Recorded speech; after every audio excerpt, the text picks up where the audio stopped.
Get notifications and stay updated every time I post a challenge podcast by hitting the subscribe button. Thank you all and hope you enjoy. Welcome back, everybody. And I have a guest who many of you have been asking for on here for months, and Ibis. I mean, you and I went through our little process of trying to make it happen. So I'm glad we're finally here. So welcome today's guest, Ibis Del Mar. How you doing, Ibis? Good. Thank you for having me, and thank you for being so patient with me. Because you've been at this, and you've been so graceful and nice, and I appreciate it so much. But we're here, so I'm ready to rock and roll. Right, we're in the present. But speaking of the present, it's in the grand scheme of things, the present isn't exactly, what we all maybe hoped for or expected in the sense of 2020. Could you maybe talk to me a little bit about how this whole adjustment with COVID and everything's been for you? Absolutely. I live in LA, and my family lives in Florida. So I think that one of the hardest things for me, well, other than the fact that I'm so worried about everyone around me and myself, but more than anything, I have 2 nephews that live far away from me, and they're little. And so that's really been wait, how's the cursing situation here? Oh, you're good. It's a green light for you. okay, cool, because I have a dirty mouth, so okay, great. So anyway, my nephews are babies, and it's like, what the fuck? I can't get to them.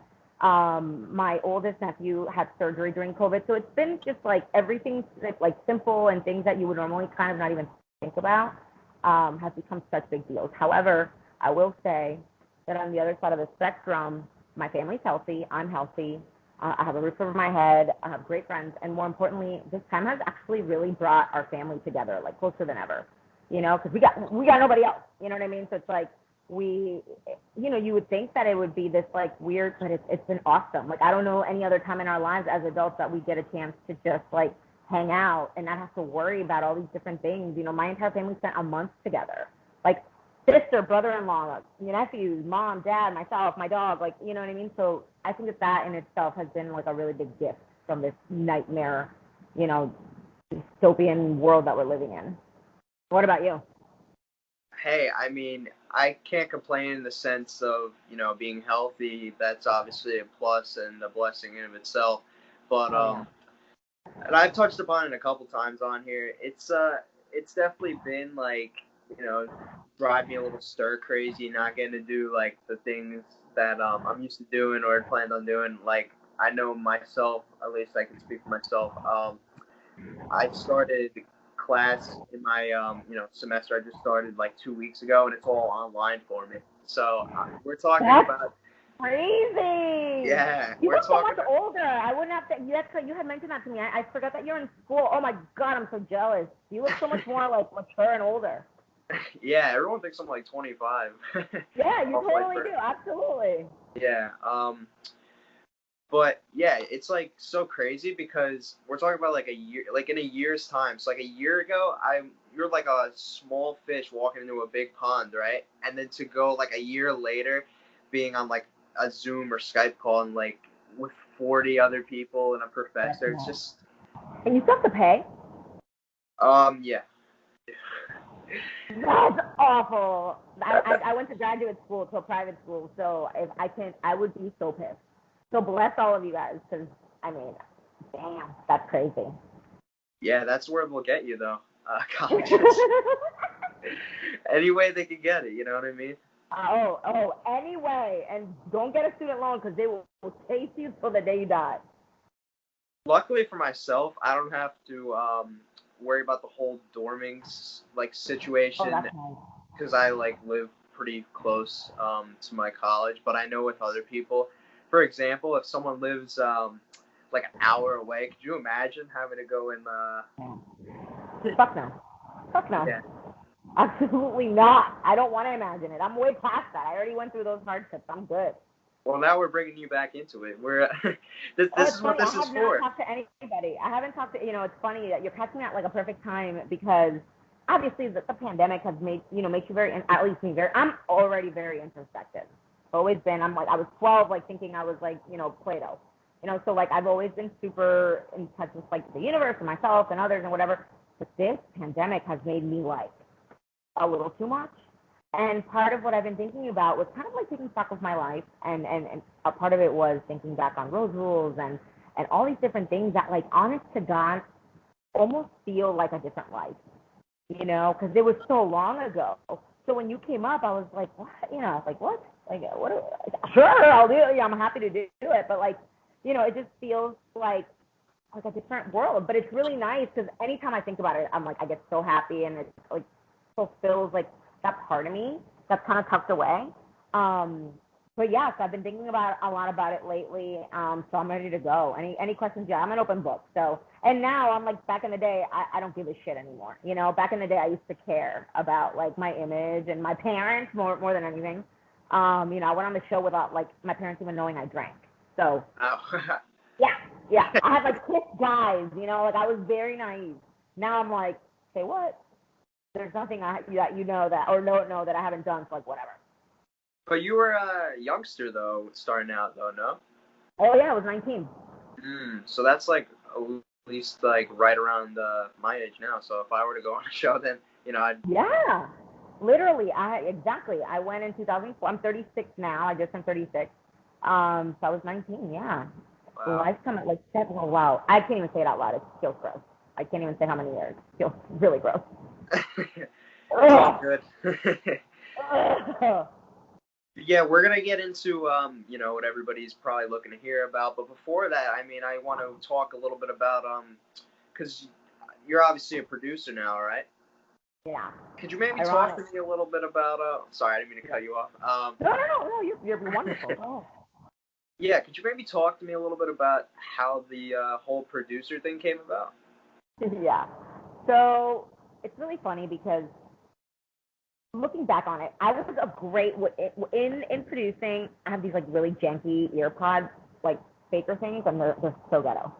Anyway, so as a producer, I have a different perspective, looking back on everything. But I would say that as a cast member, I was a great casting, like, a great cast. I was myself during the whole process. I was literally unapologetically myself, and I got cast for being me. However, when the time came, I was really scared because I was vice president of my sorority, and I was always, and I had a lot going on, and unlike a lot of the people, I was afraid of getting in trouble. True story, with my parents. Like the bottom line, like, that's what I was afraid of, getting in trouble, getting grounded. Like, who gets grounded? You know what I mean? That wouldn't have even happened, but in my head. And so, I was that type of person. So when I went through the process, I always felt really weird about, like, I knew the producers were there, the camera ops, everybody was there, and I felt, and I'll talk about this later, unlike the new kids, I felt really, like, I guess, cringy, like acting up or being any way that wasn't authentic, like, for the camera, like it made me nauseous. And so it's funny because I was seeing myself, but I always could kind of see it from their point of view. Like, I know what they're trying to get here. Like, I know what they're getting at, and so I went to school for broadcast journalism, and so one thing led to another, and I got invited to, I was getting my master's, I had just graduated, got my master's, and then I got brought on to do a show for Buena Murray, which is a company that, does the show. And I was the only, as far as I know, unless anybody's done it recently, but I don't think so, I was the only cast member ever to cross over. Because some people will do casting, but nobody will ever go into story. So I became a story producer for them until I got to the point where I became a supervising producer at Buena Murray. And it was really, looking back on it, it was so crazy because I'm a great producer because I get it. Like, I know what it's like to be a cast member. I know what it takes. I'm like, I've been there, and I also empathize with them. So it's like, it gives me a one-up in that respect, but I also have to work a lot harder to get to where I am now because, there were a bunch of assholes out there that were like, oh, what are you trying to be, a producer? Like, just bitches. And so I had to really work hard. Like, I ended up leaving Buena Murray, going to go do a CBS show, like, on my own merit and all this stuff, and to this day, I'm so grateful to Buena Murray because they opened the door, and they hadn't done that. Like, that was a big, big no. And I was super fortunate. I remember getting notes from Don Murray, and I nearly fainted, like, I was just like, this is so crazy. It felt like kind of coming full circle on one of my episodes for the job I was doing, and it was just surreal. And so from then on, I kind of kept building my resume, and I think at this point I've produced like over, I think it's anywhere between like 55 or 60 shows, ranging CBS, Netflix, Hulu. I mean, like I've done all the networks basically, MTV. And I right now, right before the pandemic, I was going to start show running, which is really great because I've been show running, but now it's like official. So I'm, a step away from being an EP executive producer, which is really wonderful.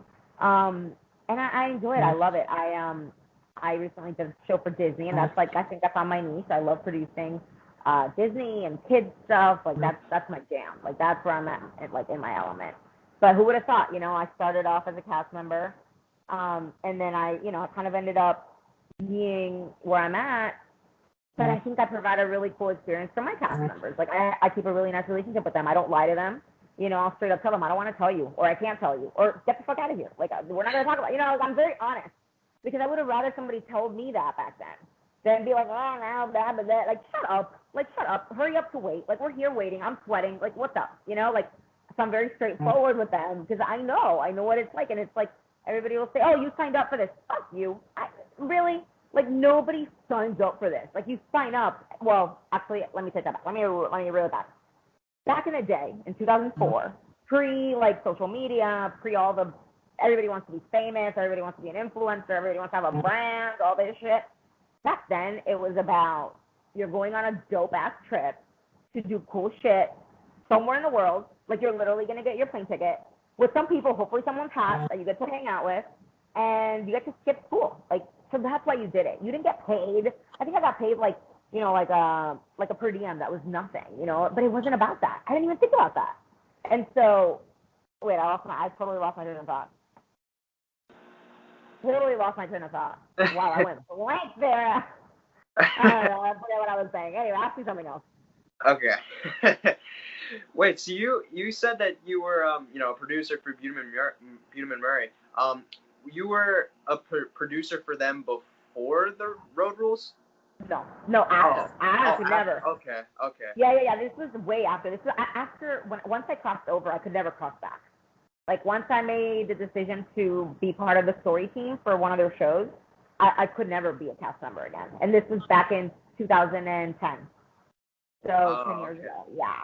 So once I did the last show that I did for them, which I did like super randomly after I finished my master's, I went. It was in Thailand. Super fun, but it was different. Like I knew then that was my last show, because everything had changed. The culture of it all was very different. Like I was like 24 and I felt like I was 100, because I just felt so old school compared to like all the new kids that were there. Kids, I don't mean to be condescending, but like kind of, and it was just so different. Like the game was different, the people were different, the intentions were different, and I'm a little bit of like I'm a purist, I guess you could say. Like I really liked the way that it was when I got cast. I really liked like the naivete of it all. I just liked that it was really pure and it was just a bunch of kids like excited to do cool things and like, you know what I mean? And now the people that ended up getting, well, whatever. People are gonna hate me for this, I'm sure, but whatever. Like people that I saw getting cast after that, it was just a little different. Not all of them, but a lot of them. And then it became where it wasn't just, you didn't have an original show. You didn't have Road Rules and Real World. Like the challenge came from Real World Road Rules. Then it became just like people, like just, I don't even know where they got them. Like I don't watch the shows anymore, but I've heard it's like from this, and I'm like, he just took off the street. Like how does this happen, And so I don't like that. I don't like that because and you can ask this to if they're being honest, and I'm being brutally honest. Anybody who's been through a Real World and a Road Rules and has had that experience will tell you that they more than likely don't think that the other people that came however other way are as like legit or as like have earned it. Because in order to go to a challenge, you have to go through fucking hell. You have to deal with it with challenges or living in a house with a bunch of crazy people, possibly getting arrested or getting lost. We crashed our, like so many things happen that you kind of feel like you earn your way to the challenge. And then you get picked out of your cast to go on the challenge with, you know what I mean? So it's like, it has some sort of like I don't know, an honor to it, I guess you could say. And so when I got back, it was different. It was really different. Yeah, you actually, what you just kind of alluded to actually is something that is kind of like a, point I like to ask, a number of my guests, which is how they're pulling from other shows, like you just said, because nowadays, you said Tell you me don't about it. watch. I've not seen. If I'm not on it, I don't watch it. I mean, to be 100% honest. So like, I haven't seen it in like 10 years. Yeah, the last like 3 or so years, I want to say, they've been pulling from. They started with Big Brother, and now it's kind of evolved into That's like. CBS. Really? Yeah, yeah, Yeah, from Big Brother. I produced on Big Brother. It Oh couldn't have wow. been. I think I would have heard through someone that I know if it was one of my cast members. I don't think it was. Yeah, they started bringing from Big Brother, and then they had like UK people, Survivor. So you think you could dance? Like, yeah, it's What? yeah. Really? Maybe And I should now, check it out. That's crazy. yeah, and now I Oh, heard something wow. about for this next season coming up. They even pulled someone from America's Got Talent or something like that, like a singer. I mean, granted, I don't want to sound like an asshole, so I'm just going to preface everything I'm about to say is a very subjective. These are my opinions, like, very microscopic, obviously. Like, I'm not going to be here. I'm not going to try to be PC or, like, not hurt people's feelings. I think that's so annoying. So I'm just going to say what I think. That's weird to me. Like, that's odd, I guess because I come from the school of, like, you gotta, you have to have your home, like, it's like you have your real world and you have your road rules and you build a bond. It's a bond that, like, I can't explain. You go through so much and you're so young and you build this bond and then you kind of get thrown into the wolves, and it's kind of sink or swim, but that's part of the fun too, you know what I mean? And it's almost like the first day of school, you meet all these new people and you might think some of them are cute or that these person's nice, and so it's this whole, it's like summer camp kind of. That's how it was, right? So, but there's this whole thing of like, but I know one person from my past, so you have that sort of like, okay, I'm okay for right now, like I have my security blanket, and then you kind of grow from there, and then, I was never by any stretch of the imagination even close to the most athletic, and that's putting it lightly, like I was there for a good time, not a long time, and like honestly, I went and I had a blast, and I built these bonds, right? But it all went back to just like kind of building off of like the original show. So, hold on, my alarm's going off. I'm sorry, I don't even know why. So now I can't even fathom like people just from all these different shows, and shows are run very differently.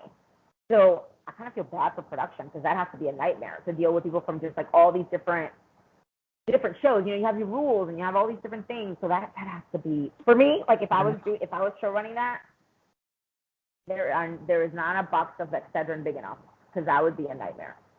But I'm sure it's cool. Yeah, people have been vocal about wanting like old Real Worlders back, and still kind of targeting like that type of genre.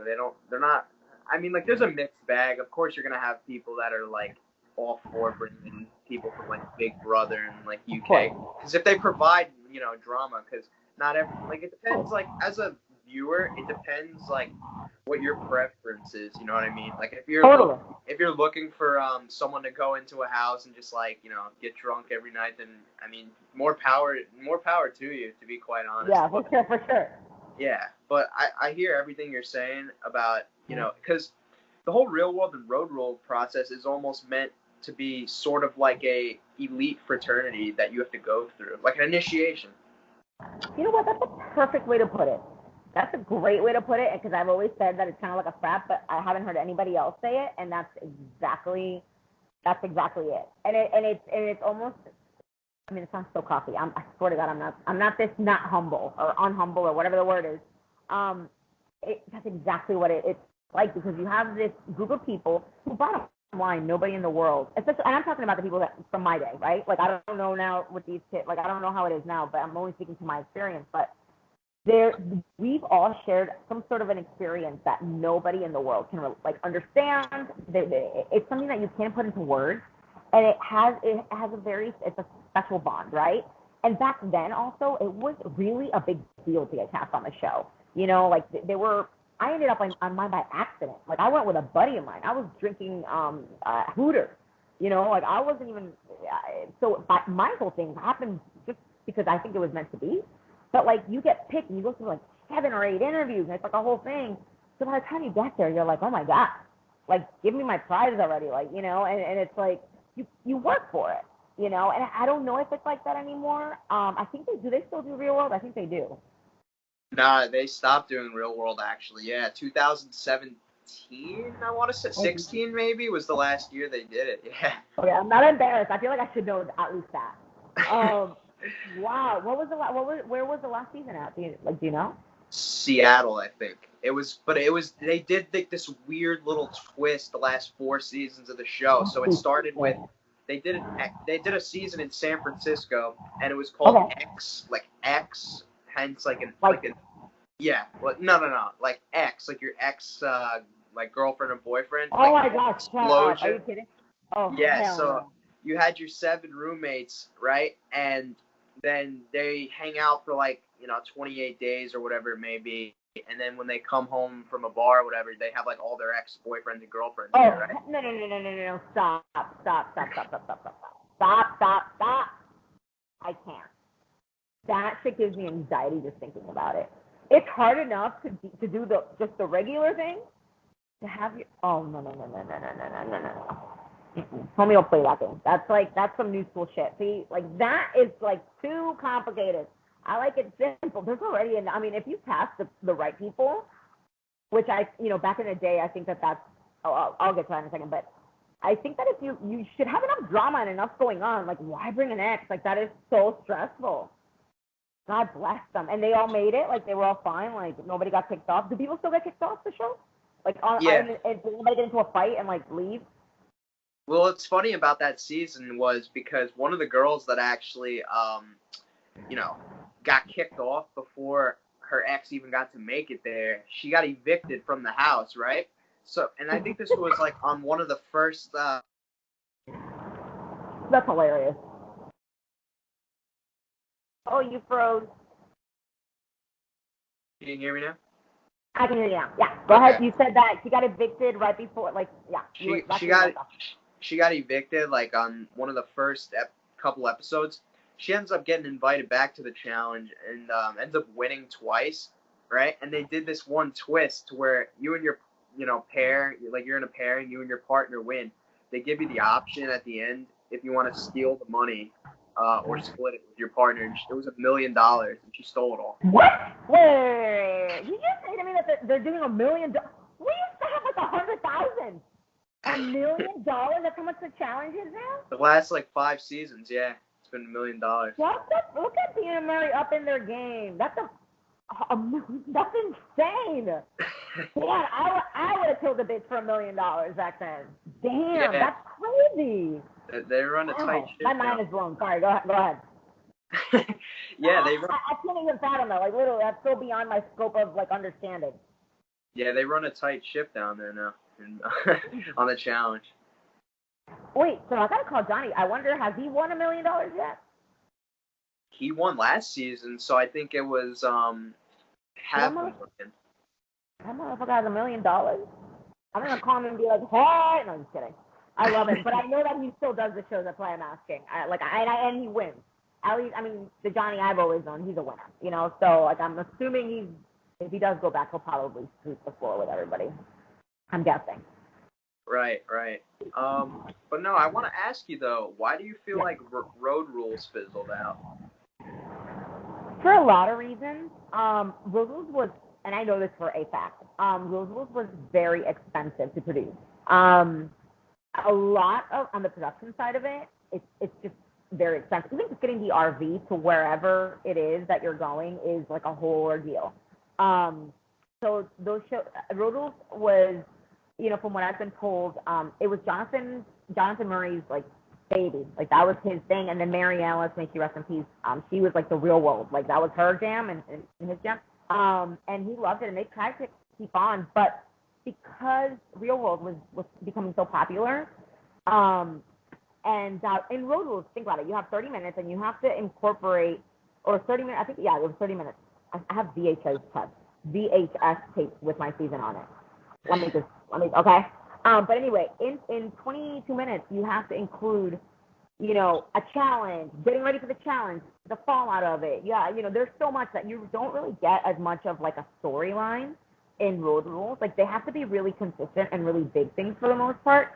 So if you notice, people typically will be more inclined to bond and to be more connected to a real world house where you have nothing else to do than to look at each other and fuck with each other, because that's it. That's all that's what you do. And so, and you don't have like a mission, a task that you're just hanging out, So it's more about the social sort of aspect of it, whereas road rules is more complicated. So with that said, road rules, when Survivor came out in 2004, I believe it was, they became a direct competition to road rules, right? And that's when my season went out. And that's when they, I think maybe it was season before me or my season, they incorporated the stupid thing about getting voted out. I voted myself out because I was such a fucking martyr. And, it was like that, and so that changed the game. And I think that had road rules not, again, it's hindsight's 2020, but I think that had it not incorporated the voting out, and it had just stayed true to its root of like it being real world on the road, I think it would have had a better chance of sustaining, and becoming like what the real world was. But then it became, you didn't have time to become close to these cast members. You could have someone that was there the whole season and then gets voted out, or, like people that liked me, then I was gone, so it became a little bit, I think, more erratic, and so people became less connected to it, And so ultimately it wasn't bringing in, I don't know the numbers, but I don't think it was bringing in the views that would justify the cost of having that show.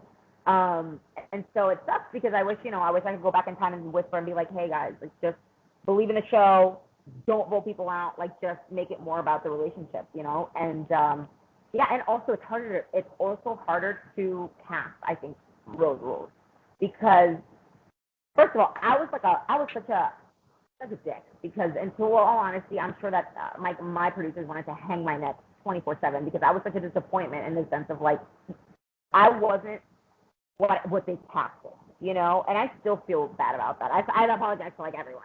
But I was so scared, and I was really young. I was really, really scared. But I don't like blaming it on the youth thing. I was really scared. And I did my best under the circumstances. But I think that when you're casting road rules as opposed to the real world, you have to have people that are willing to do crazy shit. You have to have people that are willing to live in this space. So a lot of the drama girls, right? A lot of like these sort of archetypal characters that you can depend on in real world are really hard to bring on to road rules. So, you know what I mean? There's just a lot of different things that make that show a lot more difficult to do. However, it also says a lot about like what a badass motherfucking show it was, because it's still in the consciousness of people. Because you have to do it so well, or for the time, that your casting has to be on point. Your bullshit has to be done on point. And a lot of stuff, it was stuff that nobody had ever done before. Now it's like everything's been done. Everybody's so jaded. But back then, it was a big deal. And so, but unfortunately, I think it was just too expensive. And then they just, I think, got too complicated. Like they didn't. I think keeping it simple would have been a little better. But that's above my pay grade. And that's kind of what we just talked about. Is kind of what led to the real world's downfall too. Is that the money? Because it can't be that expensive. It's not that expensive. No. Like just like the outdated, the outdated stuff. What do you mean by that? So, like, obviously we just talked about how like the little twist they were doing. Like those last 4 seasons pretty much were like pretty much identical. Like I said about the explosion, the very next season was skeletons, which they brought in again, and then it was like bad blood, and you bring in someone. It was just like. So it wasn't so it was like a challenge kind of. It was like the challenge more so. Just without like actually competing, it was just like. Without a fucking ladder, because god damn it, there's always a ladder. It's that ladder that I still look at my producers. So I'm not showing. They're my friends now. Like I'm like, why do you have to use that stupid army ladder that is impossible? But anyway, but I'm saying it was like not a game, but it wasn't. It sounds to me like it wasn't like the original vibe that it was supposed to be, right? No. I mean, I don't blame them. I think it's hard to keep people's attention nowadays. Like, there's so many shows. Again, as a producer now, I can personally tell you that people are very extra now. everyone's trying to get famous. You know, every now and again, you'll get a gem. You'll get people, and like that. They don't even know, like they're just spectacular. You know, they're how would I compare this? Somebody from back in the day. You're really young, so I don't know if you like. Do you know who Ace is? Ace from the. From Real World. Yeah. Okay, so you know what I'm talking about. Okay, I think Ace is, for example, I think he's a great example of one of the best cast members of all time and the best human beings of all time. He was unapologetically himself. He was handsome. He was fun. Like he had all these different things, but he was not there like to be anything. He was just there to have a good time and to make friends, and he was so funny and just this all around person that you almost look like when you look at like a romantic comedy, you know, and you're like, oh my God, how is this guy like this? He was like that, but almost unaware of it, right? So he is a perfect example of like what, as a producer, I look for, like when I'm trying to cast someone, because I want people that, you know, and it's hard, that are not so caught up in like, what's gonna happen? Am I gonna be famous? The brand, like all that stuff. I will also go and get somebody more like me that was just scared and help them come out of their shell. Because I think that had I had more time, I would have. I mean, by the end, it didn't make it on camera, but I was like getting wasted and all this stuff. So I was coming out of my shell. But then I went home, you know. But it's like I'll even cast someone like myself because I know that it's in there. I know that they're being authentic. I know that they feel really weird about being inauthentic and they'll feel stupid on camera, like a little kid getting caught like lying. It feels weird. But that's really hard to do nowadays because people come in with an agenda when they come to, you know, try out for a show. Or they come in wanting to produce me. Like, basically tell them, and I'm like, oh, please. Like, I do all the bunch of my interviews, and I'm like, this is not a PSA for your life. Like, excuse me? You know what I mean? Because people come in wanting to be like, I'm perfect, and this and that, and oh, and I work out, and la la la. It's like, shut the fuck up. Like, stop. Like, because it doesn't actually make good TV. When people are trying too hard, and this I know, not just from all the schooling I've done, but from watching people behavior, people pick it up. When people are trying too hard, we feel embarrassed for people. You feel it, and you're just like, oof. Like, and it's even like the smallest thing. So anyway, nowadays it's hard because keeping a show like kind of authentic is hard because everyone's trying to be something, which sucks. But I mean, you know, I don't know. They're into other things, I guess, I suppose. No, yeah, I completely agree with you. I've actually had, you know, a number of people come on here and say that, like, people turn up their personalities for the camera, or it's so embarrassing. When you get to the airport, it's like, oh, how you doing? Yeah, we haven't seen you in a so while. And then as soon as the cameras turn on, it's a totally different person.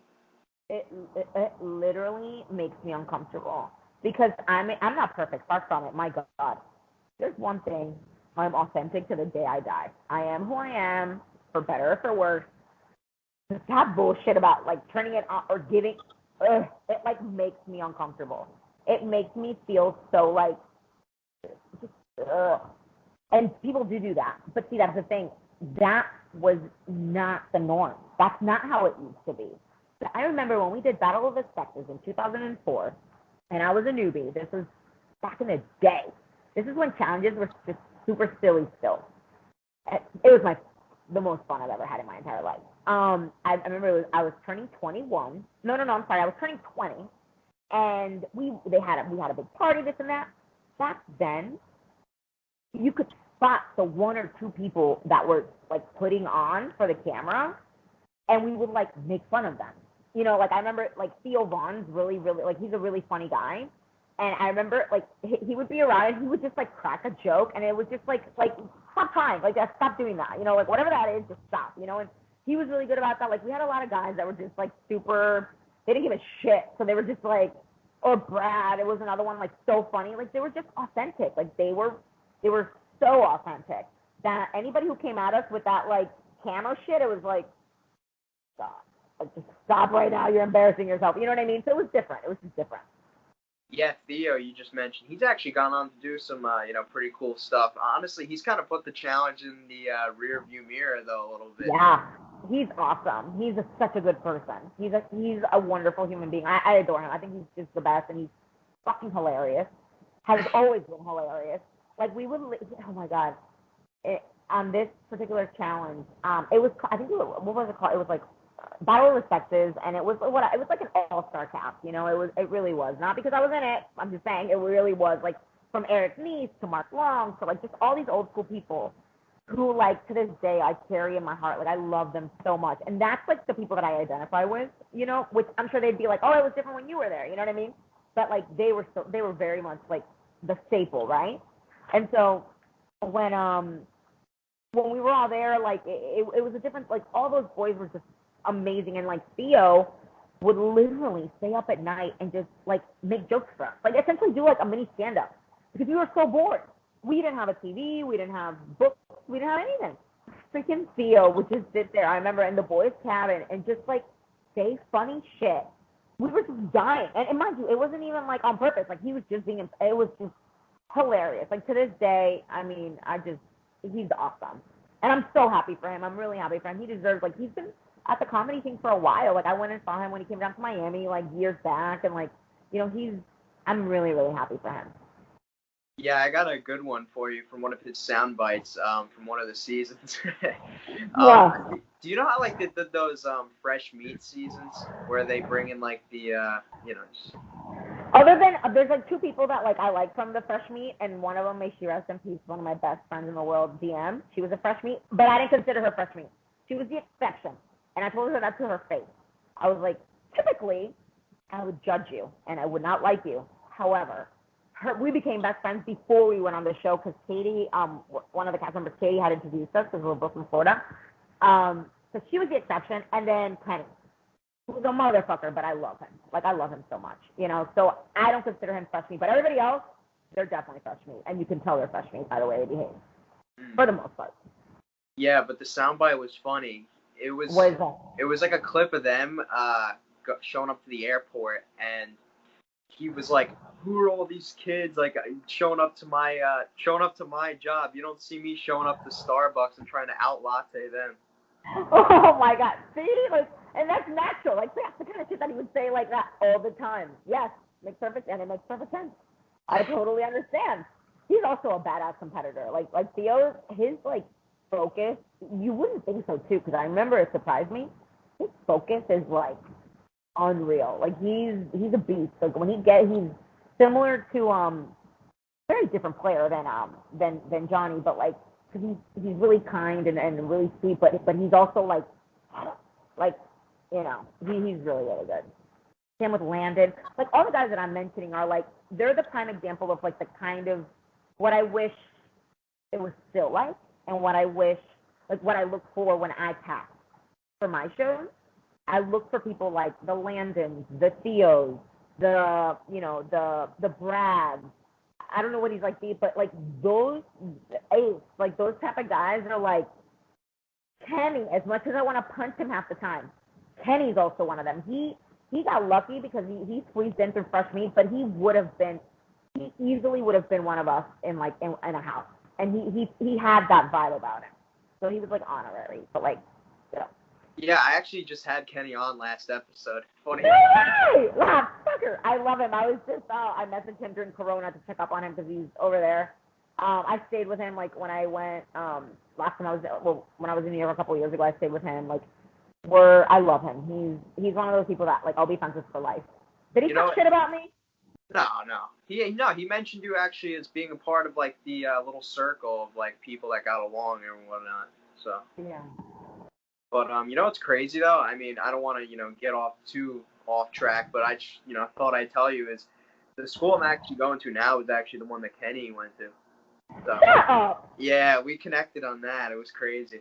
That's really funny. When you started talking, you kind of remind me of Kenny, and I mean this in a compliment because I adore him. Like I really genuinely adore Kenny, so it's like the best compliment I can give you.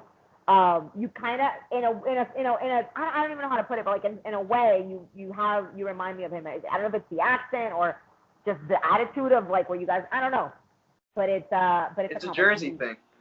I think it is. It's a Jersey thing, and he's so Jersey, and God bless him. Can I tell you something? I love that about him. Can I tell you the first thing fucking Kenny said to me when he met me? What was True story. Okay. I didn't know him from Joe. Like, I know him from, I roll up. I haven't been at, I hadn't done a show in like 2009. I hadn't done a show since like 2005, like 4 or 5 years, 5 years. I roll up and I'm like, mind my own business, blah, blah, blah, blah, blah, blah. And Kenny basically, in so many words, says to me, like, would you date me? Like, do you think I'm hot? In so many words, and it caught me so off guard. And I go, and it came from my soul. I was like, no, you're not my type. And he was like appalled, like he could not believe it, like because at that point, he had so much game, and I think every girl liked him.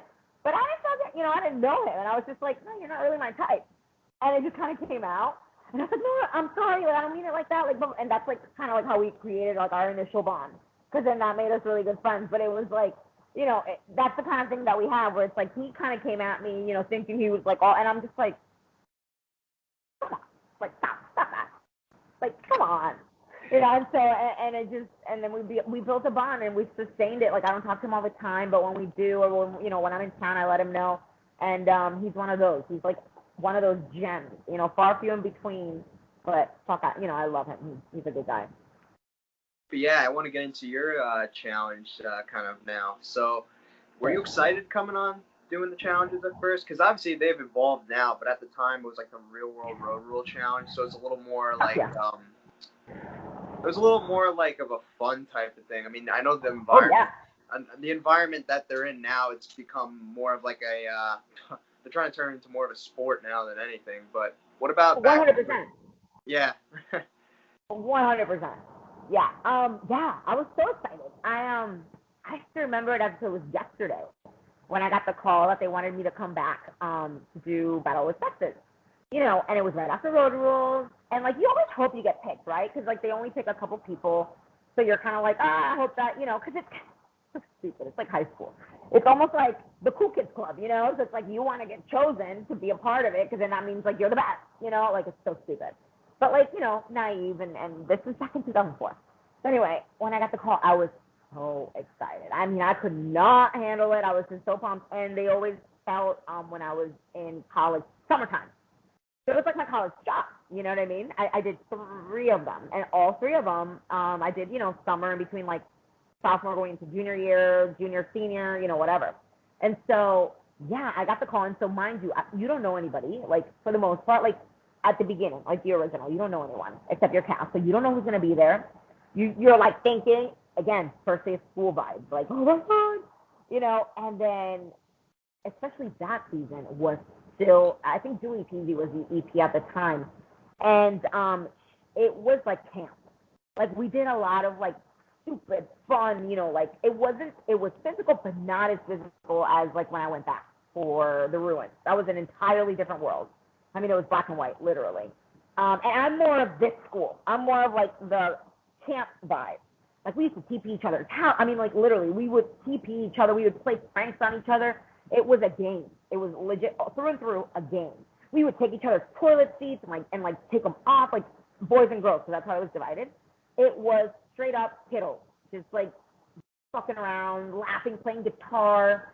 So I loved it. I mean, I got there and I was so overwhelmed. I remember being like, oh my God, there's so many cute boys. Oh my God, I don't know what to do with myself. Like, sort of, that's what I was thinking. Oh my God, girls, stop. Like, that's, my 19-year-old mind, I'm like, oh my God. I was very overwhelmed. And then, to my surprise, and mind you, that season particularly was like all-stars. It was like Ruthie and Eric Neese and Mark Long and Brad and Cameron and like all these different people that were like what I would consider the best out of their seasons for the most part. Ace and, all these different people. Tanya, Veronica, Rachel, like all these, blah, blah, blah. The list goes on. And when I got there, you meet everybody. And long story short, my dad plays golf with Tim Beggy, who's like old school. Who he ended up being in the Gauntlet. But anyway, my dad met Tim through a buddy playing golf. Tim had been in like Road Rules 1 or 2, so it was like, oh, my daughter just got cast, like it had just happened. And Timmy said, make sure she's always nice to production. And I was like, that's the one piece of advice. But then anyway, when I was going into the challenge, Timmy spoke to Coral about me and was like, yo, look after her. Like, she's a friend of my best friend's daughter. So when I got there, Coral came up to me and was like, "Hey, girl, I heard about you." So from the jump, I was like, "Oh my God," because she was like the queen bee. And so because of Timmy, she like had my back. And then from then on, like Coral and I were just like, it was nothing loud. It was nothing, a lot of respect, but like I was like a little kid and she was like the senior. And she made me feel so like cool. So it was awesome. It was really, really cool. Like thinking back on it, I get so excited. It was such a fun time. Yeah, that's awesome. But I kind of want to ask you now about this season's actually pretty popular. It's Gauntlet 2, so I want to get into some of those questions and dynamics.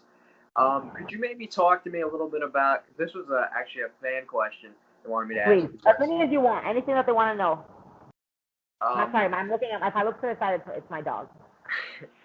They want to know, what was the whole deal between Kina and Kara on Gauntlet 2? Like, because obviously Kina told Kara that there was like an alliance that I guess she wasn't a part of, but it seemed like maybe she held like, I don't want to say resentment, or I don't know, maybe she just wasn't fond of her. What was like the deal with them, and maybe why Kina wasn't a fan of Kara?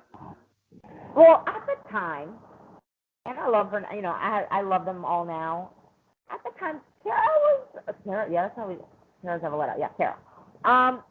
She was like, she's very, what's the word? Conceited, arrogant, like kind of a bitch, but like a nice bitch, like it was almost like a passive-aggressive bitch. And so she is very beautiful. She's fucking stunning, and she knew it. And so she kind of came in with this air of like royalty, like and so it was a little too much. She was doing Playboy, and she was at her peak. I mean, she was doing great things, and don't get me wrong, she was the shit. That, but it was really annoying, and it just wasn't fun. It was like, what the fuck do you think? You know what I mean? It was like that whole thing. She made you feel like she was at the time that kind of person that would make jokes like that at your expense. Like she was just not cool. And Tina was dating Randy at the time, I think. And again, back then, you really cared about these people, like not just for the show. Like you wanted to actually make ethical choices. Like this wasn't the ruins. People still gave a shit. Like if you're gonna do something, like it's almost like do it to my face. And so we just didn't really like Kara at the time. I thought, we just thought she was kind of a bitch. And she thought she was better than everyone, to be perfectly honest. And then, after that, I ended up, because for example, she was best friends with Susie, whom I love. I friggin' love her. So we kind of talked it out, and then I ended up talking it out with Kara, and everything was perfect. But at that time, in that game, she was a bitch. And I didn't really like her. Hey, I mean, and Tina definitely, I'm putting words in her mouth, but like, it was the consensus. Yeah. Do you still talk to Kina though? No, I haven't talked to her in a long time. I see on her Facebook, she's a mom. I believe she's a psychologist. She's kicking ass, doing well. We communicated when one of our cast members passed away, Danny. We connected again, and that was really nice. But I haven't talked to her in a while. But it's one of those things I kind of keep up on her. Like every once in a while, I just like look at her pictures and stuff like that. And she looks like she's doing great. That's awesome. She's actually still regarded as like a cast member that everyone's like still loves, and Yeah, she's a great person. She's a really good person, and her story, her like actual life story, is really, really powerful, really wonderful. She's a great human being. I really like her. But now, what other questions do you got? What do you need to know anything else? I mean, at this point, I don't give a shit. I'll tell you anything. Awesome. We still got a lot of things that I want to cover. So. Sure. Obviously, we just talked about before how Gauntlet 2 is a really good season that people like, but there's an asterisk, and asterisk is how the final played out. It was kind of a little bit of a Did they explain it on the show? No, they just kind of. No. Oh, okay. Okay, well, I'm sorry. Finish the question, because I'm probably gonna say something that you probably didn't. What was the whole deal with that final? Because obviously, to a great season, it was kind of a lackluster, ending, to say the least. Could you maybe talk to me about the final? Yes. Okay. So what happened? What happened is that so we were in this house, right, and big area, like in Tobago, And so, on our days off and this and whatnot, I went like scuba diving with Landon. Like you could do whatever the fuck you wanted at that time. And so right before the finals, we had a dark day, so you could go do whatever you wanted. Turns out that some of the guys ended up running into the challenge, like the course, for the finals. So they knew what was it was set up because they were ready for. I think it was like the next day that we were going to have the competition. And so, imagine you walk in and you're like, oh, you're going to go from here, and it was like the guys that were really, really good. I forget who exactly it was, but it was like I can't remember. Point being, production finds out that these motherfuckers saw the finals. And so at the very last minute, they basically had to throw something together because they still had to shoot it. We were like against all these deadlines, I'm assuming at the time. I don't know from production, but that's, And so, but it was ruined, and there was nothing they could do about it because it was so elaborate and it was like this whole hike and this whole thing and it was like crazy. Apparently it was like the hardest one they'd ever had up to that point. But they had already seen it all, so they obviously couldn't do it because it was real money and it was like a real thing. It wouldn't have worked. So then, God bless him, the EP who's the dopest, coolest guy, Justin Booth, he's awesome. Him and his people had to basically just like figure it out and put something together, and he was not happy obviously because they worked for forever with their challenge department to go all out. It's like set, decoration. It's just a lot, and to get it there and to last minute have it all, stop. So, they were pissed, but they had to do something because the show had to go on and there was just no way. Also, there was a lot of conservation in that area, like for turtles, like for the little turtles that come in whatever and hatch. So they were very limited on the space that they could use. So once they found this, it was kind of like, yeah, because literally they didn't have a lot to work with at the time. So that's why that final was so unorthodox, and everybody was so disappointed, and we were disappointed. We were like, what the fuck? Because you want to win. Like, you don't just want to win. You want to win, and you want to struggle. Again, it's like the whole you earn everything there. So that one felt really weird. Like, we were just like, what the fuck? But at the same time, I don't want to just hand it over to them and be like, hey, here, because they were the best guys. I wish I could remember who it was that was on this hike. But anyway, it was the people that were already probably going to win it. You know what I mean? Right, so, yeah. Right. So that's what happened. But hey, you became a champ out of it, right? Yeah, basically, it was really funny. I'm trying to remember now. That actually ended up paying for, I think, a lot of my grad school. Yeah, it was great. It was easy, let's be honest. I got lucky. So is that where you, went between that gap of Gauntlet 2 to the Ruins? You were in grad school? Yeah. Yeah, I was getting my master's. I'm a Florida Gator, live and die by the Gators. But then I went to graduate school at University of Miami, and we're rivals. But I got my master's there, and I actually skipped graduation to go to the Ruins. I didn't walk at my graduation. Yeah. Do you regret it, or? No. Because honestly, my life, I feel like I'm like a 77-year-old woman on the inside. I feel like I've lived so many lives. Who the hell else can say that they missed their graduation because they were in Thailand, with a bunch of dope, cool people, doing cool shit. It was, I didn't care about that. And I earned my degree. I have it plastered on the wall. It was not a big deal. Sometimes I wish I had the picture, but I'd rather have what I had, It was, Thailand was insane. It was beautiful. Mm-hmm. But it was different. Yeah, but I read that, prior to the Ruins, you had a jet ski accident. Could you maybe talk to me about that? Yeah, absolutely. Man, you did your homework. In 2007, I was, I grew up in Puerto Rico. So I was, I grew up in jet skis and boats and everything. And I was 4th of July with my boyfriend and his family at the time. We were by Palm Beach, and we had a supercharged jet ski, which taps out at 75 miles per hour, really fast. Really, if you've never been on a jet ski, they typically go 30, and that's fast. It was 75 miles per hour an hour, but I'd been on them since I was 6. So anyway, I was out and about having a blast, and I got on the supercharger, and I was just racing around, but the weather changed, and it got choppy, and Basically, it's like surfing, it's like anything like that. If you're gonna take a wave, you just gotta go for it. You can't hesitate. Otherwise, it's gonna flip you. So I kind of hesitated. I was tapped out. I was at 75 miles per hour.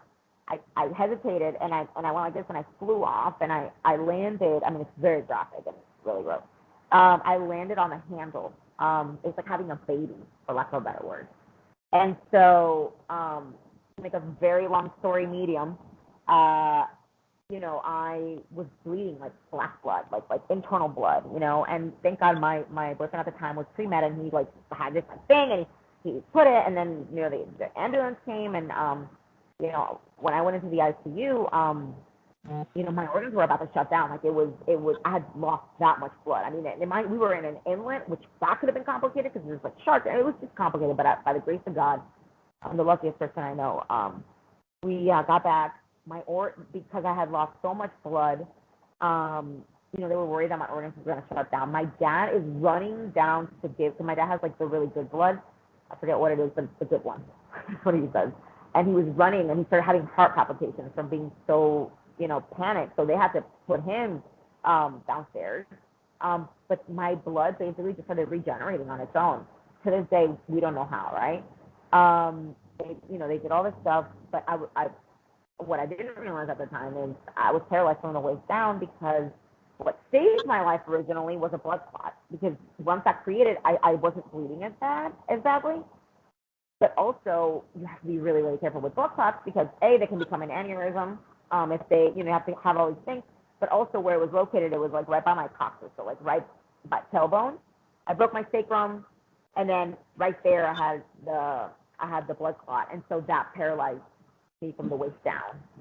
And so, that was really scary because I remember in the ICU when they were going to put me in the machine, I forget what it's called, the biggest thing is I was in so much pain and they were like, we really need you to cooperate because we're concerned that like where you hit, like we got to take care of it because it hit by the vital organs and we want to make sure that you're able to have kids, like that's a thing.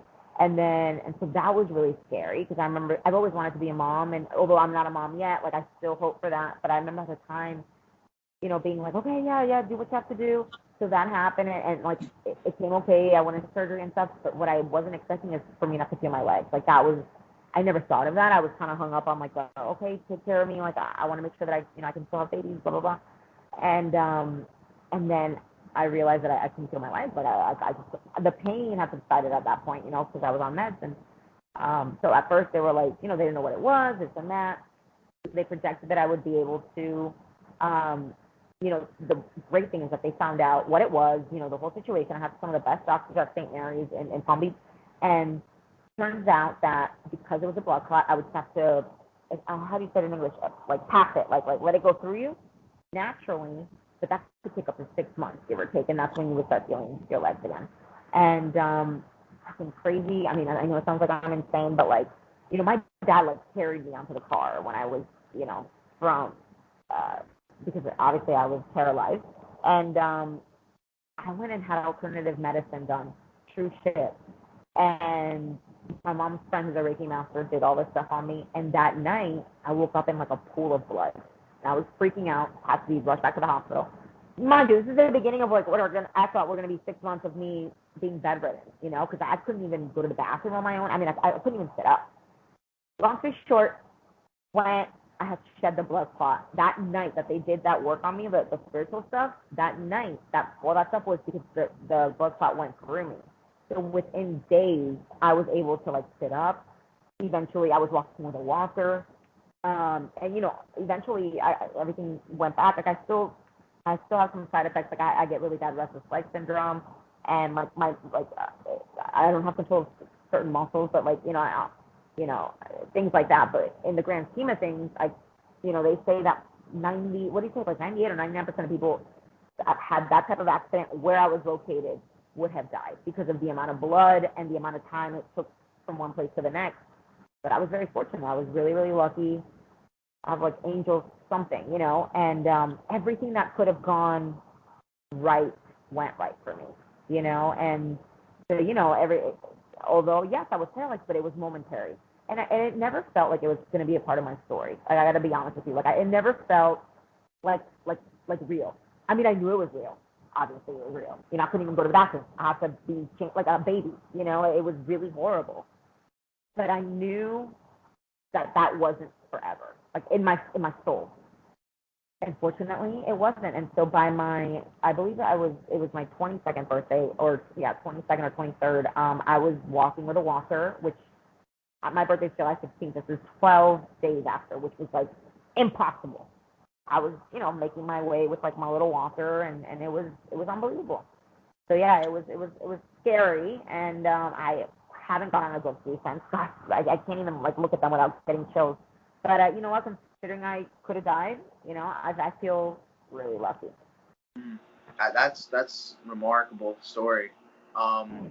But they had to have known though, right? Obviously, like production when you were going on the ruins about it. Do you wish that or are you surprised they didn't try to talk about that a little bit? They knew because I that was only like 2 years after, so I still had I had to do certain things that dealt with the accident, and so I was very upfront about it. I kind of wish they had, because I was certainly not able to perform as I would have wanted to, because I would everything was, I had to figure everything else out again, and I don't have muscle control in certain parts that I used to. So whatever, but that's also an excuse because everybody has something. Everybody has some sort of a thing. So I don't think that it became part of the story for various reasons. Number one, I didn't really earn it. I didn't earn it for it to be part of my story because I didn't play it up for the camera. Like I think at that time they wanted me to. They didn't, but there were so many people that I felt like were being so phony that I just couldn't. For me, it was almost like I was there and I was down to be 100% authentic. Like my parents knew what the fuck I was up to. But when I got there, I just saw so much cringiness that I just was like, what am I gonna how do you say? What am I gonna compete with Tanya? No. Come on. You know what I mean? There were so many people that were so extra and so many people trying to be the center of attention that it's almost like, what am I going to do here? You know what I mean? I know when to pick my battles, and I'm not going to go against Evan and all these fucking people that are just like a show. I can't. You know what I mean? Yeah, what was your dynamic though, with the house coming back? Oh, it was great. Everybody who's cool, all the old school people in me, tight, cool. Brad and I love Kahuna. I was cool with pretty much everyone. That's being very nice. I think everybody generally liked me. I like to think so. I like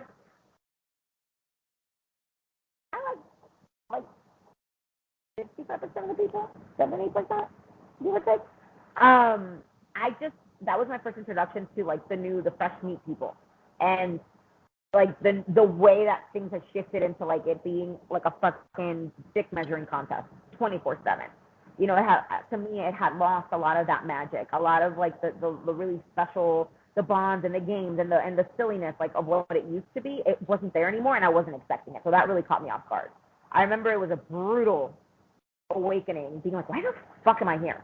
Because I just remember thinking this is not fun. This isn't I'm not having whereas every other time I had a blast. The Gauntlet was more stressful, but nothing compares to Battle of Texas. That was the most fun. But I just remember being so stressed, and everything was so hardcore, and I hear, oh, this person's doing steroids so that they can be more in the performance. I'm wait, what? This is what's up? This is what this is. I was so unaware of the game that I was coming into. I came in thinking puppies, rainbows, and unicorns, and it was fucking hell sauna. It was shocking. So it was it's when I decided I was never going back. Yeah, what about your thoughts though on kind of the whole dynamic of Wes and Evelyn versus the house? Oh, Jesus Christ. To this day, I have a gripe. Okay, that was bullshit. Okay, let me just I'm literally putting myself back in this spot, and that's the great thing about being a producer. It's I'm constantly thinking of stories, so it's very easy for me to place myself in a situation, and I can get just as aggro about it. for reasons that I can't get into. People had issues with Evelyn, okay? And that I can't get into. That's like a whole thing. But it was almost like we felt like we were like, how do I say this without it being, okay. Basically, there were certain things that like we weren't sure about or whatever, and so we felt like we were like being cool about a lot of stuff, right? Like as a cast, like we were just like, whatever, like fair, okay, fine. It was very new and it was just different, right? Like whatever was going on, it was just kind of like, okay, fine, whatever. But she was an arrogant little bitch, and she made it her fucking point to just like be extra with like all of us girls, like how much stronger she is and how many more, and it's like, shut the fuck up. Like, shut up. We're not competing right now. We're having a drink by the pool. Like, relax. Like, it was just, she's just very intense. Was very intense. You know, I don't know her now. I just didn't fucking like her. I just didn't like her, and most people would agree with me. Would you want her to pull on your rope if you're doing tug of war on your side? Yeah, sure, 100%. But she was not a team player. She was only a team player if like somebody like coddled her and was like, your attitude doesn't suck, you know, like that's not me, you know. Especially at that, when I came into that game, like I said, I was being authentic. I was not gonna mind my words, you know. So yeah, so she was just unpleasant to be around. She wasn't fun. She just wasn't. And Wes, whom I love now, I actually really love. We got eliminated the same day, and we went back and partied at the hotel. Him and I were up all night, and like we really built a bond that night because I saw the real Wes. Wes, from what I gathered, because I don't think I knew Wes before this, if I'm not mistaken. I never met him before that. A little blurry. But anyway, he came in very aggressively. You know, he had beef with like stuff about personally, like with Kenny. He didn't like Kenny and you know, all this shit, right? But he came in like a freaking firework, like a sideways fireworks, like, and just like taking everything down. And from what I heard Wes was like the coolest, nicest, chillest, like most like relaxed guy. That's not what I thought, you know. So I was just like very angry. And I think, looking back on it, I think that Wes was really hurt because him and Joanna had dated for a long time and he really loved her and they broke up and it was this whole thing, you know. And then Kenny was there, who was like the person that Joanna was with at the time or on and off or whatever it was, you know. And I think that it really hurt him. Bottom line, I think that he was really hurt, and I think it was really, really hard for him to be in a house that has like all this hardcore, intense energy with a girl that he wants like shared a life with. And I think that made him pissed, you know. And Kenny's a fucking dick. So it's like, on top of that, love him, but like Kenny's such a little shithead. Like he was just gazing, like that. You're just like, oh my god, like you're. It's like you want to get punched in the face, but he's hilarious. So it's like you laugh, but you don't want to laugh because it's like, this is so fucked up. You know what I mean? It was this whole thing, and so I think that, you know, then he started dating Kellyanne, whom I hung out with after the show, and she's lovely. She's really sweet. At the time, I didn't like her, but anyway, but so he kind of just like ostracized himself, and I think that, you know, that made it just very dramatic. Like he had his own part of the house, and it was just very dramatic. And in a house, like, our plumbing was fucked up. It was hot. Like, there was so many things that it's like the last thing you need is like beef, like over like a girl who's like not bothered by it. Like Joanna was fine. Like she didn't care. You know what I mean? She still wanted to be cool with everybody. So that's like the big thing there. And Wes was just, I don't know what happened with him that season. But all I can tell you is, as soon as we were done, as soon as we walked out and we were in that hotel room, he was the coolest motherfucker ever. Like, I literally was like, who are you? Like, so this is the person everyone's been talking about. Like, it was night and day. It was unbelievable. And if I hadn't had that, I would probably have walked away from that experience being like, oh, he's such a dick. No, he's awesome. But now I get it. Like, I understand now. Yeah, I hear you. He's you know, one of the more polarizing figures. I don't know if you knew this or not. Well, actually, you I don't know anything. And by the way, if you need me to shorten these up, like, let me know. I'm just like, I don't know how much you want, how much of the story you want. Like, I don't know like how long to make my answers, so I'm just kind of No, you're fine. Yeah, Bananas and Wes. I mean, you saw it on the forefront. That season was kind of where it started between them. They just came together and were like a two-man power trip this past season of the show. Were they good? Were they together in a good way? Yeah. Mm-hmm. Awesome. See, that's the thing. Okay, yeah, that doesn't shock me at all. That doesn't shock me at all because they're both. I mean, Wes is a great competitor. He's really smart too. Like Wes is not just like built, but he's a really smart guy. So that makes sense to me. And they're both like rational people. I could totally. Did they win? Did they do well? Bananas ended up winning. What was funny about the situation is like this season was the first season that you needed to go into an elimination in order to be eligible to go to the final. So if you didn't go in and win an elimination, you couldn't go to the final. That's so funny. So the way things worked out was that like Johnny had thrown the challenge, like the daily challenge, so that he could go into the elimination and get a shot to what they called red skulls. If you earn your red skull by winning an elimination, that's what qualifies you for the final. So he was throwing himself in intentionally in the hopes to have a shot to, win a chance in the final. And Wes had won that day's challenge. So then they formed, when you win like a challenge on like the nowadays challenges, like you're in like a thing called the tribunal, right? Which is like freaking Survivor.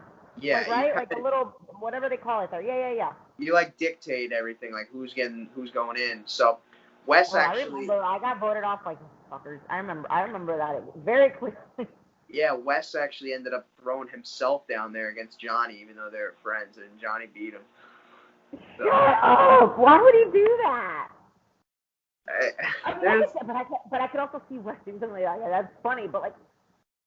Oh man, I guess it was kind of like it's now, or like it's either gonna happen now or it's gonna happen later. I'm assuming. But they were cool about it though. It wasn't like they were cool before it and they were even cooler after it. So it was like. Yeah, I'm sure they're both competitors. Like they're both like. To be honest, I feel like again, I don't know how Wes has been in other shows. I don't know how many he's done. I'm not familiar. Maybe you can tell me. But wait, what is from what I just told you about him? What's the general consensus on Wes, so that I know what I'm talking about here? It's like mixed bag kind of. Like I know more recently people are like mixed on him because people hate him, huh? It's more of like a thing where they feel like him and Bananas. You're not a good liar. They kind of feel like the fans kind of feel like Bananas and Wes are like they control everything that goes on essentially, and like everybody there is like minions of them, and that they're thrown into positions to succeed more than others. That's the general consensus. Makes sense, but here's the thing. Johnny, he's another gem. He's another one. As much as I adore him, I really do. And every time I see him, I like jump on him. I really love him.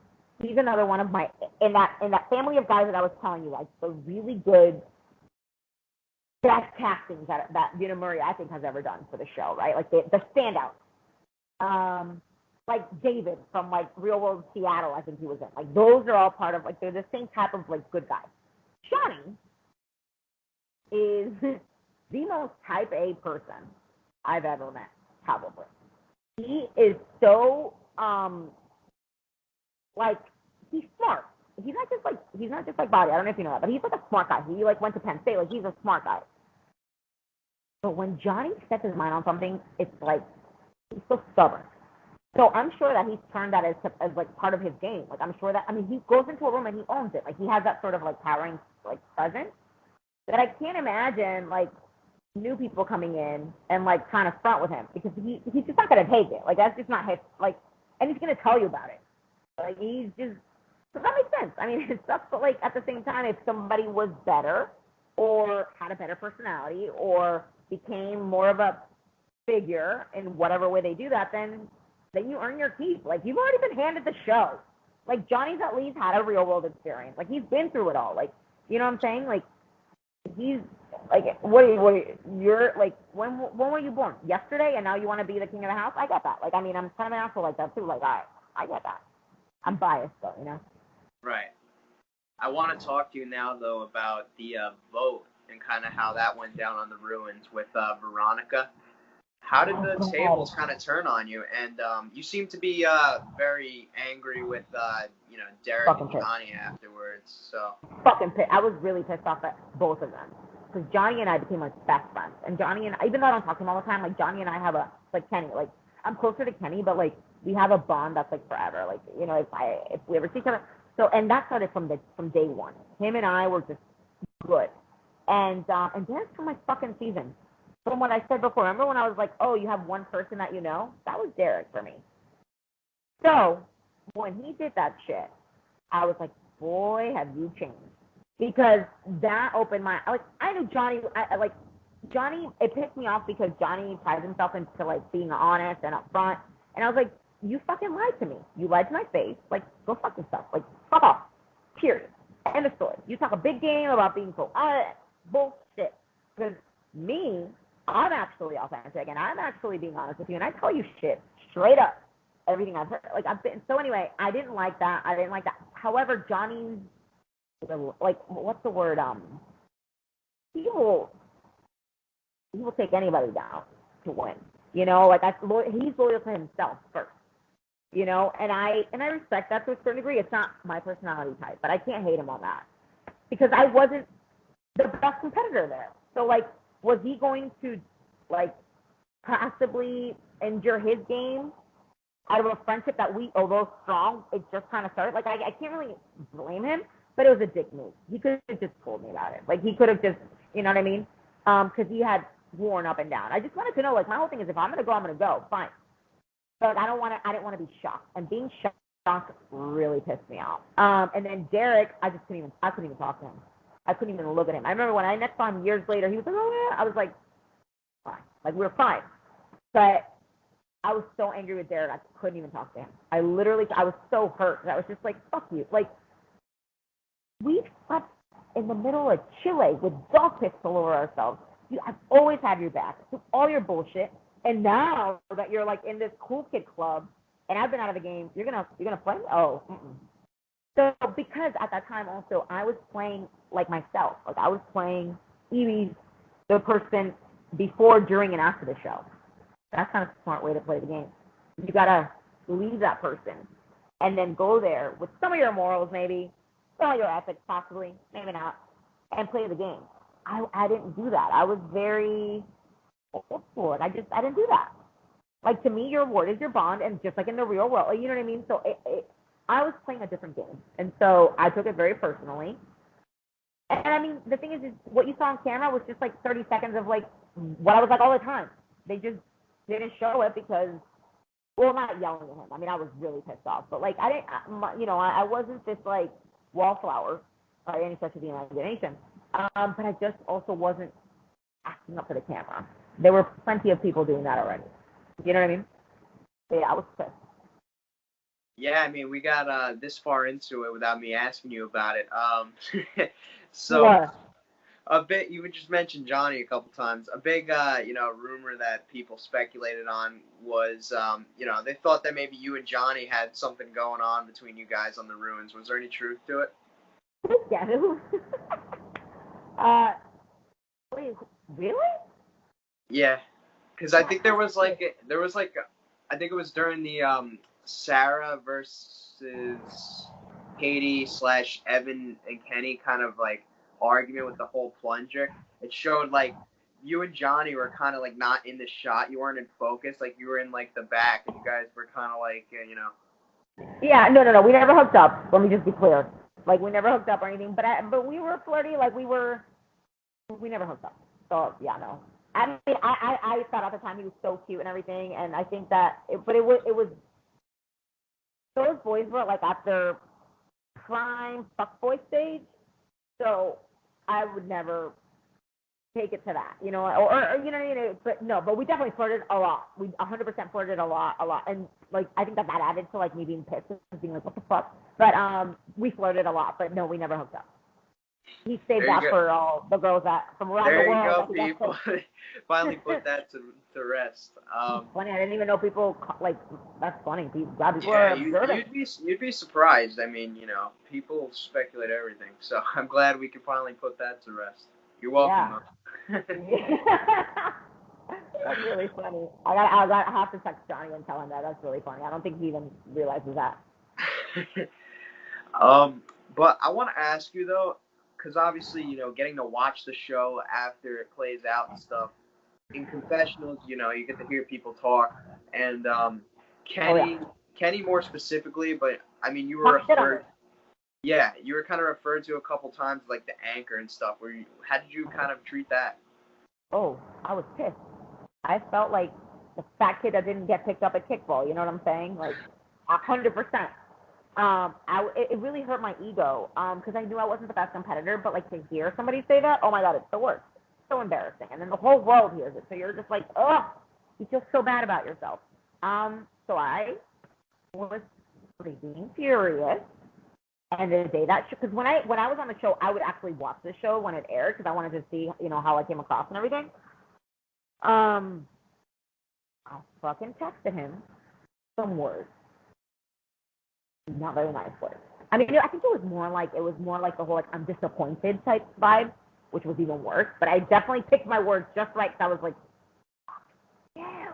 I was really pissed. And then he came at me with some bullshit, blamed it on production, and I was like, go fuck yourself. I'm like, don't come at me with that. I'm like, you could have said a million other things. No, but they insisted this. Shut the fuck up. You know how many times they wanted me to get like, and I didn't budge, which is why production hated me. I never sold you out or talked shit on you when I could have. So again, I was playing a different game. Like I got to take it back and be realistic here. He was being Kenny on the challenge, like playing the game, playing it up. I wasn't. I was living my life. I just so happened to be living my life in Thailand while playing a game, and that's a very different. And you take things more personally when you have my mindset because I'm like, you're such a two-faced bitch, right? Mind you, what he said and the way he said it was really funny. So it made me even more mad because I laughed at something that was about me. So I was pissed because I was like, "You, that is not cool." So I was really mad. It was like it was so messed up. But anyway, he apologized profusely for like ever. I mean, it was like every time I think I saw him for like the next 2 or 3 times that I saw him in real life, in New York, whatever. He like wouldn't let it go. He felt really, really bad, and I was really pissed. I was real life pissed, and I forgave him after a while. I was like, all right, fine. Like, it's fine. Like, I could see it. I got it. I was just embarrassed. I felt bad about myself. And I didn't, nobody likes to be made fun of or, whatever. By the same token, I remember thinking, like, oh, I could have said so much shit about you. You know what I mean? And that's when I was like, oh, my God, I could never play this game again because I feel like I would be just not good. You know what I mean? I would be like, oh, really? Well, come, you know what I mean? So, yeah. But yeah, I have to ask you though, because obviously this is kind of like a topic I always ask people who haven't been on the show in a while. Obviously, you mentioned that you knew like the Ruins was gonna be your last show. Kind of like I was gonna ask were there any other like? Because this is another rumor I heard was that there was a show in 2017 called Invasion of the Champions, and there was speculation that you might have been called for that one. Was there any truth to that one? No. No. I could, and actually, people have asked me that before. Like, I'll get on like Instagram and God, God bless some of my fans from the show, which is weird even saying that. Like, that's so weird. But like, have been hardcore since 2004. Like, these are motherfuckers that to this day will message me, and I know them. Like, I know their names. Like, I recognize them, and it was MySpace days, back in the day. Crazy. And they'll like ask me questions like that, like on my thing, and I remember at the time. I'm very careful when there's rumors around the shows, like if they have ever involved me. Like I remember at some point there was a rumor that I was going back.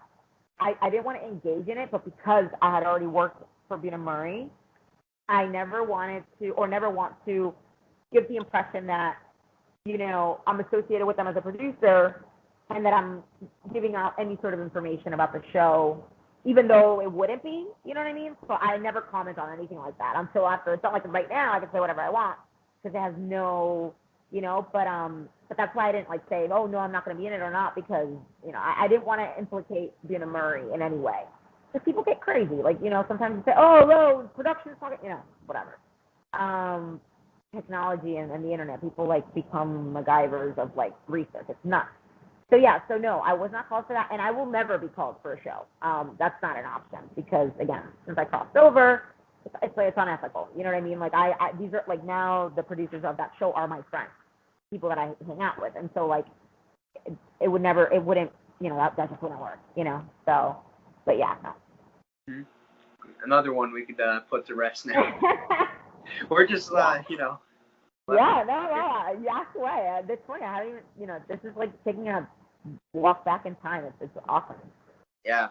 Another show, though, that I want to kind of bring to light, and I don't know how, you know, where you are of it, was Mark Long actually made quite a bit of waves lately by, he pitched this whole old school OG challenge, kind of like a throwback type thing, where he's reaching out to, like, all the old real worlders and road rulers. And the idea actually created enough waves to where he's actually, I think it said that he, like, last week or something, he landed, like, a deal with Unum and Murray to actually go through with the plan. So I was gonna. I don't know anything about that. I don't know anything about that, but that makes me, first of all, very excited for many, many reasons. I love Mark Long. Mark Long also is a Gator. He's a Sig Ep at Florida, and he took me under his wing too. Obviously, because I'm a Gator. Blah blah blah. Like I've met his family. Oh, I love him in a way that's like I adore him. I've been to like to his hometown and everything. Like he's awesome. And he's always been in this business. Like, you know, he was in the original, right? So he's old school.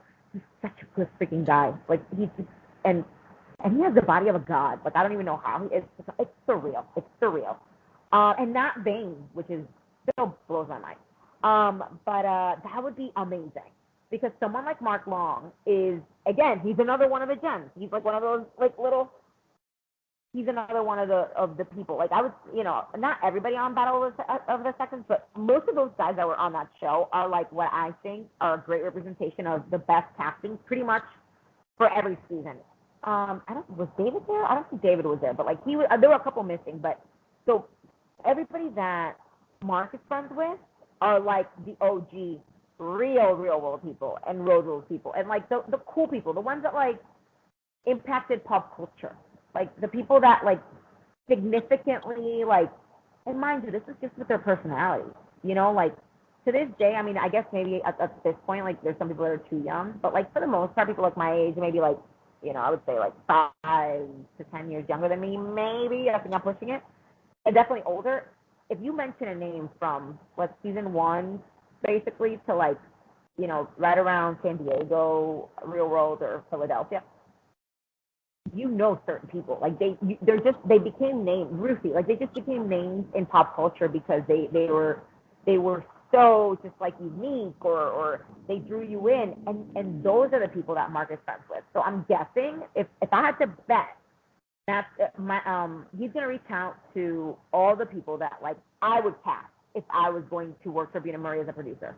I would bring in all the gems. Because they're all still very good looking, all of them pretty much. It's unbelievable. Like I swear to God, it's like this frat, like everybody for the most part still looks similar or very close to how they looked like originally, which is crazy. So they all still look good, and they're all they embody like they got that oomph factor that I think is hard to find, and they'd all check each other because you're not gonna come in here playing like acting all like millennial, like, you know, whatever the new shit is that people do. You're not going to get away with that. So these people are going to come in with like a mindset, like an old school mindset, like this is the game we're going to play. Like this is, you know what I mean? So I think that could be, I would watch that. 100% DVR that shit. Like I would love that. 100%. Maybe it'll get on Netflix or something. Who knows? I've worked for Netflix. They're awesome. They have great budgets. You know? That's actually interesting. I have to reach out to him, but I think that it's so awesome that he's doing that. I'm very like, excited at the thought of that. I think that would be really, really cool. Really cool. Well, hey, I'm glad I brought you know, your attention to it. Yeah, I had no idea. Crazy. That's crazy. You didn't even know about it. I figured everybody that's at least, you know, stepped foot in the realm is kind of at least. I'm super disconnected. I'm like, you know, in general, like I haven't been connected, but now I know that I need to get back in. I mean, I've been getting in contact with certain people. This pandemic has got me all introspective, you know.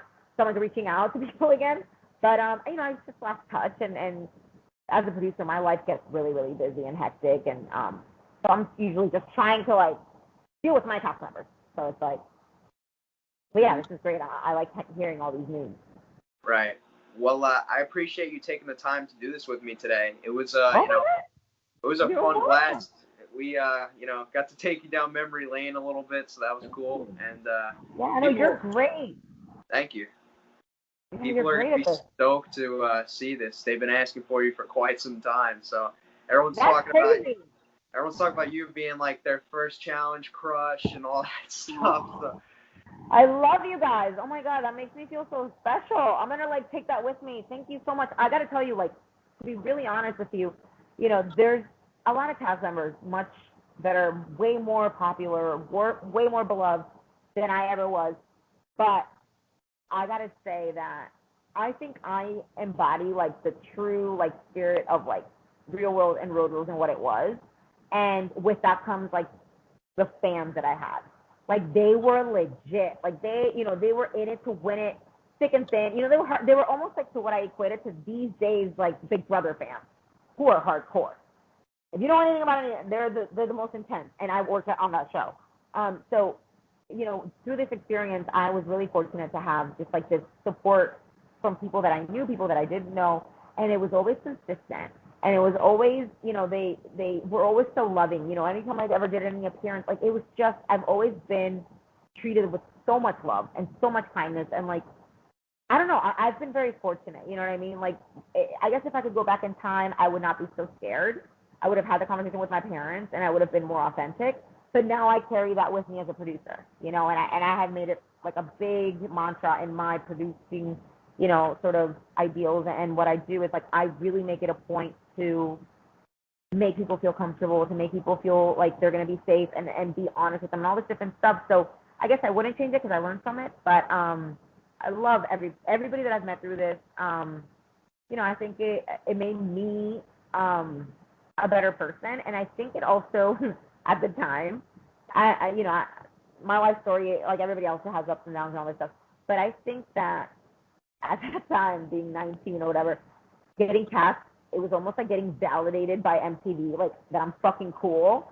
So, and at that time, it's like I needed that because I had been like such a dork, and then like I was always insecure, and then I like grew into my own. And so at that time, it was almost like all I needed to just be like, oh, I am kind of cool, right? Like I'm just being myself, and like I'm kind of like, So that was the beginning for me of a journey of like self-acceptance and just like So I'm really, really appreciative, like in every sense of the word, but more importantly because I think that experience allowed me to, be on my own team, like because I'm so nice to everybody else, but then I wouldn't be as kind to myself. So I think that has a lot to do with it, and the fans that were there had a lot to do with that because they always made me feel so loved. So yeah, it's cool to do this, just kind of step back into that, and I really hope that it works out for the new challenge. I would love to, even if just I'll have to see if I can go watch it or something, or go see it or something like that, because I would just be over the moon. I think that would be so cool.